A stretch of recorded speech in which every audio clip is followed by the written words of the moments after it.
Hello மக்களே, welcome to mini tour vlogs. இன்றைக்கி நம்ம குக்கிங்கில் என்ன ரெசிபி பார்க்க போகிறோம் அப்படின்னா, ரோட்டு கடையில் செய்கிற பர்மீஸ் அத்தோ தான் பார்க்க போகிறோம். யூஸ்வலாக நீங்கள் நூடுல்ஸ் சாப்பிட்றதுக்கு இந்த மாதிரி செஞ்சு சாப்பிட்டிங்கன்னா ரொம்பவே டேஸ்டியாக இருக்கும். சரி வாங்க, இது எப்படி செய்கிறதுன்னு ஸ்டெப் பை ஸ்டெப்பாக பார்க்கலாம். ஃபர்ஸ்ட் ஸ்டெப் பார்த்தீங்கன்னா 1/4 கப் பொட்டுக்கடலை எடுத்திருக்கேன். இந்த பொட்டுக்கடலையை ஒரு 70% அளவு மிக்சியில் அரைச்சி எடுத்துக்கோங்க. இப்போ இதை ஓரமாக எடுத்து வச்சுருங்க. அடுத்து நான் சின்ன நூடுல்ஸ் பாக்கெட்டில் இருக்க நூடுல்ஸ் எடுத்திருக்கேன். இதுக்கு 1.5 கிளாஸ் அளவுக்கு தண்ணி ஊற்றிருக்கேன். ஊற்றிட்டு கொஞ்சமாக கருவேப்பிலை சேர்த்துக்கோங்க.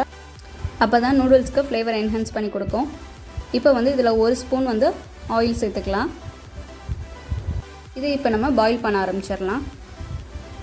பாயில் பண்ணிகிட்ருக்கும்போது 1/4 ஸ்பூன் உப்பு சேர்த்துக்கோங்க. இது இப்போ 4 to 5 மினிட்ஸ் மீடியம் ஃப்ளேமில் வச்சு வேக வச்சு எடுத்தாச்சு. இந்த எக்ஸ்ட்ரா இருக்க தண்ணியை ட்ரெயின் பண்ணி எடுத்துக்கோங்க. இப்போ நூடுல்ஸை ஒரு 10 நிமிஷம் ஒரு தட்டில் விரித்து ஆற போட்டுருங்க. அப்போ தான் ஒன்றோட ஒன்று ஒட்டாமல் இருக்கும். தேர்ட் ஸ்டெப் பார்த்திங்கன்னா, நான் கொஞ்சமாக கடலைப்பருப்பு எடுத்திருக்கேன். அந்த கடலைப்பருப்பை மூழ்கிற லெவலுக்கு தண்ணி ஊற்றி ஓரமாக ஊற வச்சுருங்க. இப்போ நம்ம பேஜோ செய்கிறதுக்கான கலவையை ரெடி பண்ணுறோம். 2 கப் மைதா மாவுக்கு 1 கப் அரிசி மாவு சேர்த்துக்கோங்க. கூடவே உப்பு, 2 ஸ்பூன் தனி மிளகாய்த்தூள், அப்புறமா நம்ம ஊற வச்சுருந்த கடலைப்பருப்பு, கொஞ்சமாக ஜீரகத்தை தேய்ச்சி இதில் போட்டுக்கோங்க. இதில் தண்ணி ஆட் பண்ணிக்கோங்க. ஆட் பண்ணிவிட்டு நல்லா கிளறி விடுங்க, கட்டிப்படாமல். இது கொஞ்சம் தண்ணியாக தான் இருக்கணும், மிக்சர் கெட்டியாக இருக்கக்கூடாது. நல்லா கிளறி விட்டு இப்போது இந்த லெவலுக்கு தண்ணியாக இருக்கணும். ஒரு கடாயில் எண்ணெய் ஊற்றிக்கோங்க. எண்ணெய் சூடானதும் நம்ம வச்சுருக்கதை கரண்டிலே எடுத்து இந்த மாதிரி பரப்பி விட்டுக்கோங்க. இது 2 சைடுமே வேக விட்டு எடுத்துக்கணும். திருப்பி திருப்பி போட்டு எடுத்துக்கோங்க, இல்லைன்னா பாத்திரத்திலே கனமாக ஒட்டிக்கும். பாருங்கள், கொஞ்சம் ரோஸ்டடாக வந்ததுக்கப்புறமா இதை எடுத்துக்கலாம். இந்த மாதிரி எல்லா மாவையும் ஊற்றி எடுத்துருங்க. இது சும்மா சாப்பிடவே சூப்பர் டேஸ்டியாக இருக்கும். நமக்கு இப்போது பேஜோ ரெடி ஆயிடுச்சு. ஆல்டர்னேட்டாக நீங்கள் இதை செய்கிறதுக்கு பதிலாக கடையில் விற்கிற எல்லடையும் வாங்கி வச்சுக்கலாம். பட் வீட்டில் செய்யும்போது தான் டேஸ்ட்டு சூப்பராக இருக்கும். இப்போ இந்த பேஜோவை சின்ன சின்ன பீசஸாக உடச்சி எடுத்துடலாம். இப்போ உடச்சி எடுத்தாச்சு. இந்த பேஜோ சும்மா சாப்பிட்றதுக்கே செம்ம டேஸ்ட்டாக இருக்கும்.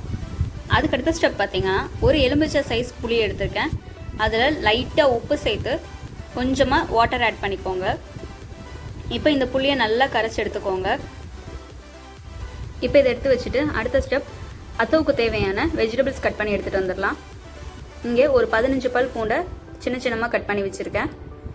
அதுக்கப்புறமா கொஞ்சமாக கருவேப்பிலை, பாதி குடமிளகாயை இந்த மாதிரி நீல வாக்கில் கட் பண்ணி வச்சுருக்கேன். அதுக்கப்புறம் முட்டைக்கோஸ் எல்லாத்தையும் நீல வாக்கில் கட் பண்ணி வச்சுருக்கேன். இது மெரூன் கலர் முட்டைக்கோஸ், நீங்கள் ஒயிட் கலர் முட்டைக்கோஸே எடுத்துக்கலாம். அதுக்கப்புறமா ஒரு பெரிய வெங்காயத்தை நீல வாக்கில் கட் பண்ணி வச்சுருக்கேன். இப்போது ஒரு கடாயில் எண்ணெய் ஊற்றி கருவேப்பிலை, வெங்காயம் இதெல்லாம் போட்டு நல்லா வதக்கி விடுங்க. அதுக்கப்புறமா நம்ம கட் பண்ணி வச்சுருந்த குடமிளகா கூடவே முட்டைக்கோசும் சேர்த்துக்கலாம். இது எல்லாமே 50% அளவுக்கு வதங்கியிருக்கணும். காய்கறிக்கு தேவையான அளவு உப்பு சேர்த்துக்கலாம். லைட்டாக தண்ணி ஆட் பண்ணியிருக்கேன். ஃப்ரெஷ்ஷான முட்டைக்கோசுனால் தண்ணி ஆட் பண்ணக்கூட தேவையில்லை, சட்டுன்னு வெந்துடும். கொஞ்சோண்டு பச்சை வெங்காயத்தை தனியாக எடுத்து வச்சுருங்க. அதுக்கப்புறம் பூண்டை மட்டும் தனியாக எண்ணெய் ஊற்றி நல்லா வறுத்தெடுத்துக்க போகிறோம். இது பார்த்திங்கன்னா ஒரு 70% அளவு வறுபட்டிருக்கணும். நெக்ஸ்ட்டு பார்த்திங்கன்னா 2 முட்டையை இந்த மாதிரி பாயில் பண்ணி எடுத்து வச்சுருக்கேன். இப்போ நம்ம அத்தோவை மிக்ஸ் பண்ணி விடலாம். அதுக்கு முன்னாடி முட்டையை நீல வாக்கில் கட் பண்ணி வச்சுருக்கேன். ஒரு எக்கை மட்டும் நான் கட் பண்ணாமல் வச்சுருக்கேன். அது எதுக்குன்னு லாஸ்ட்டாக பார்க்கலாம். இப்போ நம்ம ஆற வச்சுருந்த நூடுல்ஸ் எடுத்துக்கலாம். இதை நல்லா உதுத்து விட்டுக்கோங்க. கூடவே நம்ம வதக்கி வச்சுருந்த வெஜிடபிள்ஸ்லாம் சேர்த்துக்கலாம்.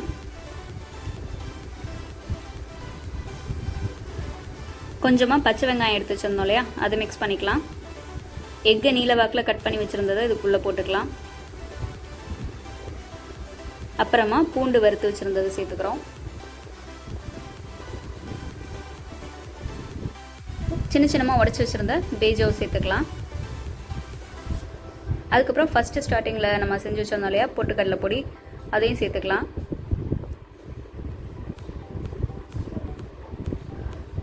இதுக்கு தேவையான அளவு புளி தண்ணி ஊற்றிக்கலாம். புளி டேஸ்ட் பிடிக்கிறவங்க கொஞ்சம் ஜாஸ்தியாகவே ஊற்றிக்கோங்க, செம்ம டேஸ்ட்டாக இருக்கும். இப்போ இது எல்லாத்தையுமே நல்லா மிக்ஸ் பண்ணி விடுங்க.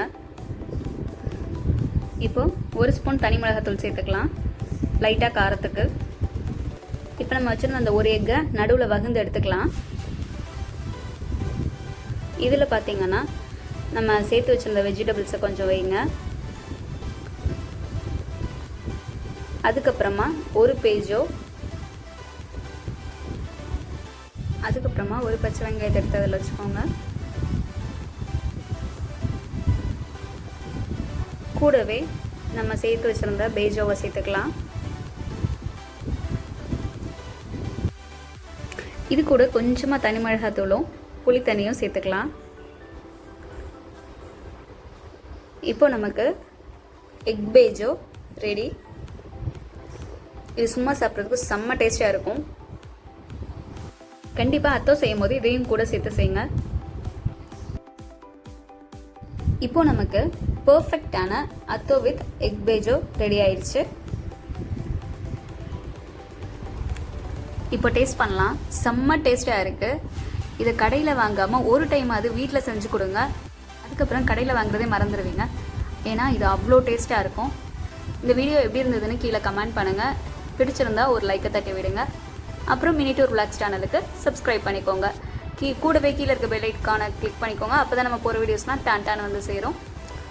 நம்ம சேனல் பிளேலிஸ்ட்டில் போனீங்கன்னா இதே மாதிரி நிறைய குக்கிங் vlogs இருக்குது, அதையும் பார்த்து என்ஜாய் பண்ணுங்கள். டாட்டா.